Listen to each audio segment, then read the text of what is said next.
Good morning, everyone, and welcome to the Sirius Report. Well, the U.S. fears of Chinese military and space technology as it moves relentlessly ahead is coming to bear. Paul, as always, I want to thank you for being a part of the discussion, and we've got some new innovations that have been revealed that definitely the United States is taking stock about. Yeah, well, obviously, pleasure as ever when we get together, but I think deeply fearful, extremely anxious, very worried is probably an understatement because China militarily is one example, and we'll discuss that first, continues to develop weapons technology, fighter jet technology, naval technology, and other military applications almost on a weekly, monthly basis now, and we've discussed ones previously in the past. And another example of that is China has tested this so-called non-nuclear hydrogen bomb, successfully detonating it in a control field test that triggers obviously these huge chemical chain reactions, but doesn't utilize any nuclear material. So by testing this non-nuclear hydrogen bomb, which obviously would operate at very high temperatures. That's a huge advancement both in military and energy technology. So, by all accounts, it was only a 2 kilogram device that reached a temperature exceeding 1,000 degrees for in excess of 2 seconds. Now, that doesn't sound very long, but it's about 15 times longer than comparable TNT explosions. So this bomb was developed by the Research Institute as part of the Chinese State Shipbuilding Corporation. Interesting, it's part of the Shipbuilding Corporation that uses magnesium hydride, which is a powder that stores hydrogen far more efficiently than conventional pressurized tanks. And if you set off using traditional explosives, the magnesium hydride breaks down into fine particles instantaneously, of course, and releases hydrogen gas. Of course, what then happens is the gas mixes with oxygen in the air and ignites. And then basically you get this gigantic combustion engine, and that initial heat fuels further breakdown of the material and then, of course, releases more and more hydrogen. And then, obviously, this fireball's lifespan, for want of a better description, is increased significantly. So, what's very telling in that regard is that if you look at the pressure created at a distance of over 2 meters, that was approximately 40% of the force of TNT, but the thermal impact far exceeds that of conventional explosions, which is capable of melting aluminium alloys and obviously in a real world situation would deliver very, very wide spread destruction over a significant area. Now, there are, of course, military, not civilian applications, but strategic implications because that enables targeted energy deployment. It makes it suitable for taking out what might be termed high value targets, or obviously large areas with massive thermal damage. And this obviously is part of China's wider strategy to develop what it might term cleaner military energy solutions. That includes electric powered naval vessels and long range drones. Now, of course, the bomb has other potential applications. That includes powering submarine fuel cells and drones, and therefore there is always a dual use nature across defense and other energy sectors. Now, what's very telling with regards to this as well is this is a major factor behind this development is China's new Note magnesium hydride production facility in Shanxi province, which obviously is this more economical technique, and the facility is capable of now producing 150 tons annually. That's an enormous increase in the scale up of production from lab-based outputs, which was merely, note, a few grams on a daily basis. So maybe therefore on that basis, if you add that up over a year, it might reach a ton, if that. So of course, the other point about this is it significantly reduces the risk of explosion during manufacturing. It has defense, but also potential civilian applications. And people are comparing this to previous revolutions in terms of energy technology in a military sense. And this is part of China's overall modernization and their desire to produce new innovative technologies in a military and civilian situation that are strategically and technologically far more in advance of anything the West has now. Obviously, we saw Russia with the Oreshnik, which caused huge consternation and fear and anxiety in the West, and principally the United States, because of its capabilities. And now we have China producing this weapon that it's non-nuclear, so therefore that reduces enormous environmental concerns.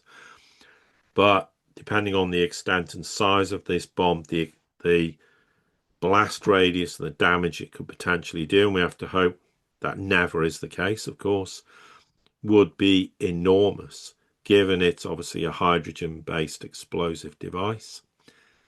And, the Chinese bandwagon for developing these weapons just continues on, and there's no doubt this, as much as anything, relates to the fact of US's very provocative behavior with respect to Taiwan, principally the South China Sea, and trying to get nations to join this kind of quasi-NATO Asia-Pacific alliance to counter apparently Chinese threats, which pose serious problems apparently to the American population who live many, many thousands of miles away, which of course, as we know, is nonsense. But at the end of the day, again, the United States is creating these opportunities for China to develop military technologies with the potential for civilian applications in the process.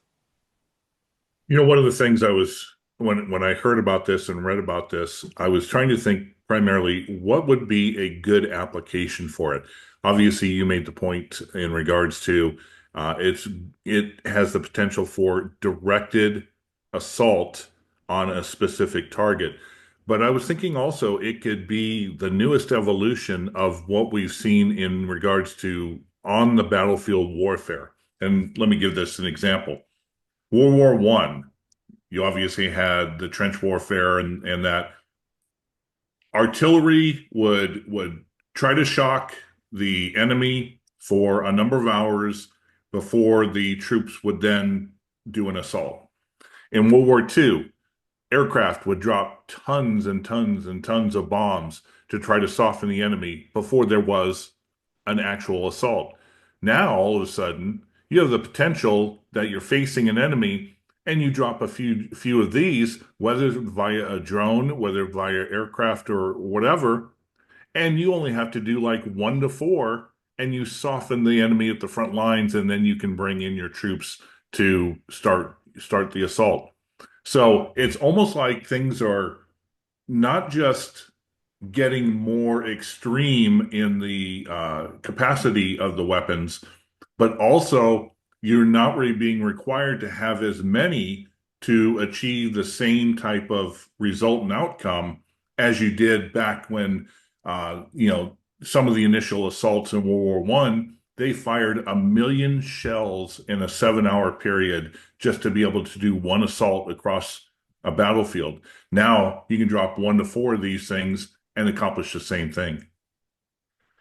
Yeah, absolutely. So, it's just this relentless bandwagon of China developing technologies that the West and the United States do not possess. And the United States is largely responsible for these huge developments that if they'd had a more peaceful, non-aggressive policy initiatives with respect to China, none of this would ever happen. And with regard, excuse me, to Chinese technology, it's worth noting the United States is also getting rather concerned about China's what they claim ambitions in space, which is being destructive and destabilizing, or the claim is to the US economy and national security, because they regard space as becoming a domain for, aggressive warfare potential. And the fact that China's invested, they say, in counter space threats and using kinetic and non-kinetic weapons that can obviously destroy satellites and potentially, of course, in the future be utilized to destroy targets on planet Earth. I'm not suggesting that's going to happen at this point in time, but this is all part of the fact that the United States has continued to be very aggressive and threatening with respect to Taiwan. And yes, China has been making advancements in its space technological capabilities, not for the reasons that the United States believes. I mean, and, the United States, of course, tries to make out its ambitions for space are nothing like China is, but they're deeply fearful that they think they were the ones who should be controlling space technology. And and therefore we shouldn't have countries like China doing so. And therefore the idea is that China's military has got all these objectives for what they term space domain, and they somehow feel that that is going to develop into an off-planet warfare potential.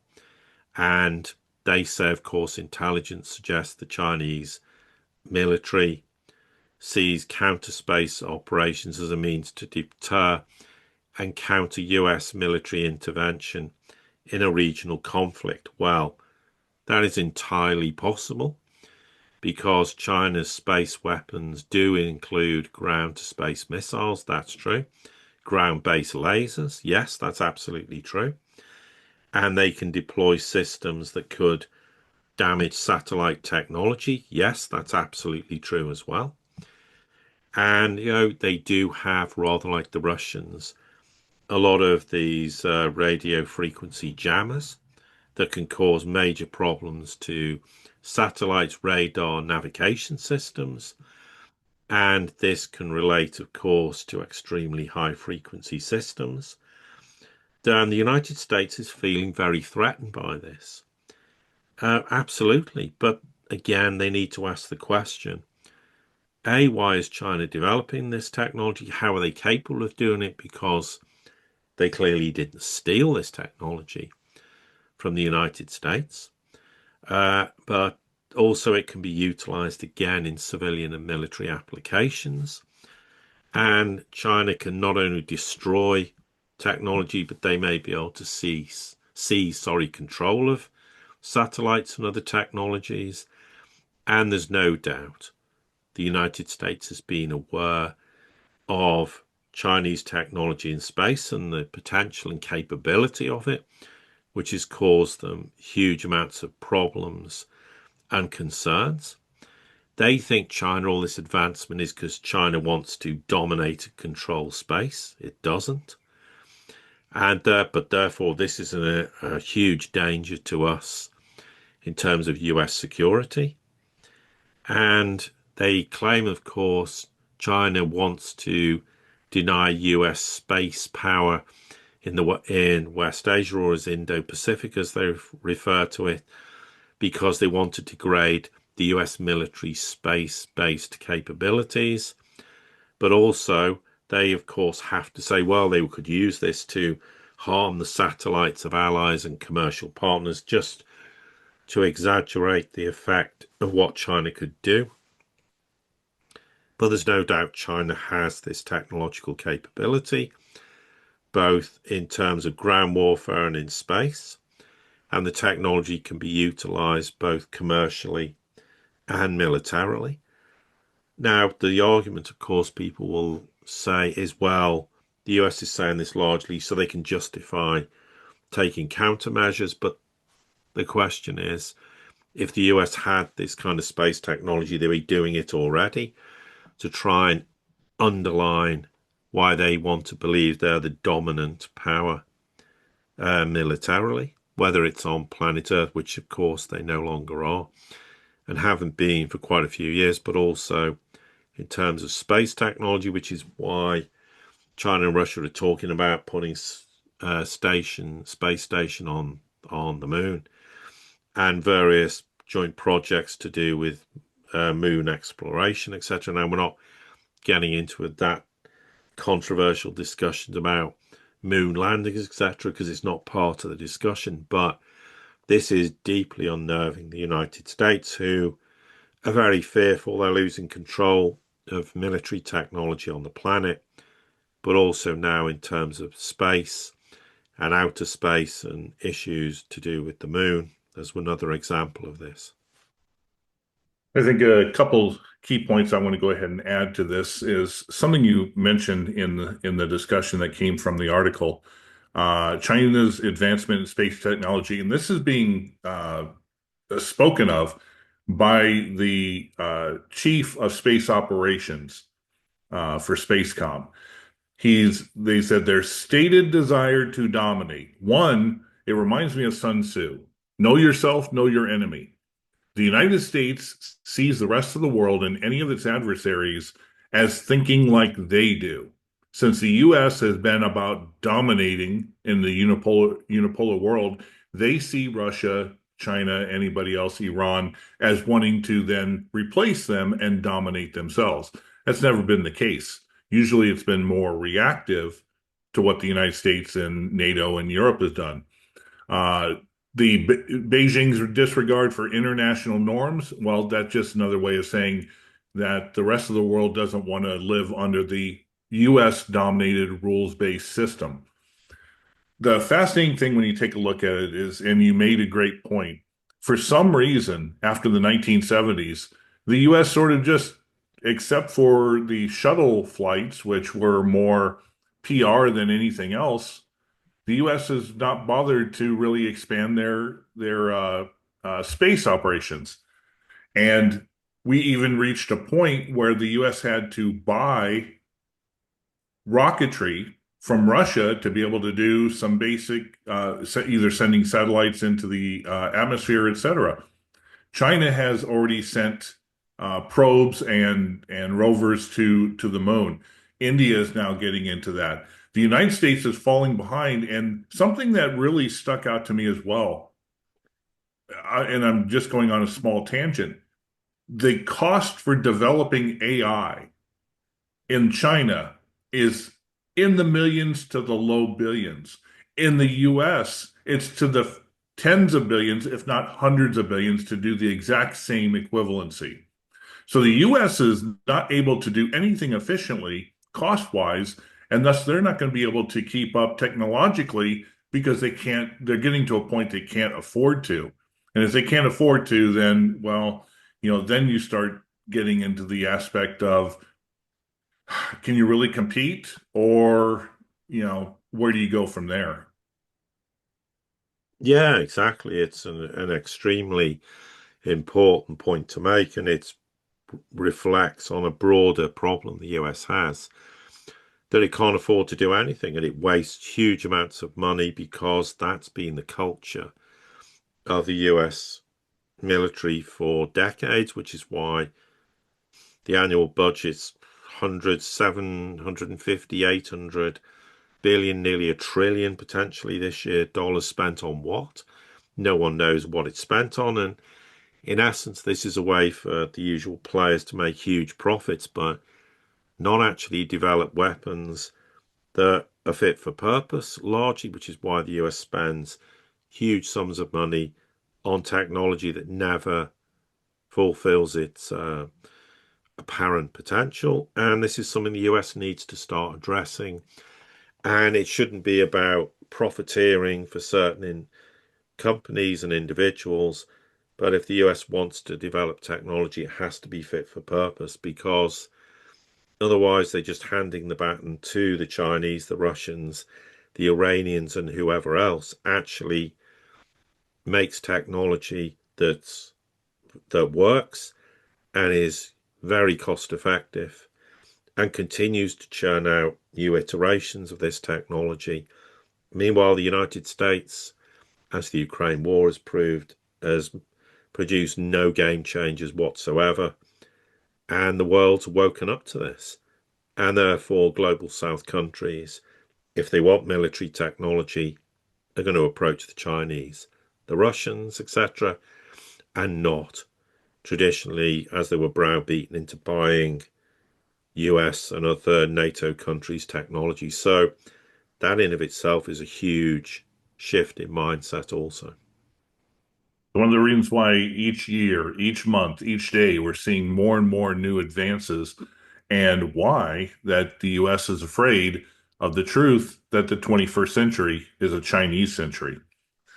Paul, any other things you want to add to this? No, I think that's a good point to stop. Perfect. Thank you very much, as always, for being a part of the discussion and for your insight. Yeah, and likewise. And to everybody here at the Sirius Report community, thank you, as always, for your support. Don't forget to like, share, subscribe, comment, send this out to anybody you think it might be important to. And until the next time we get together, have a great day.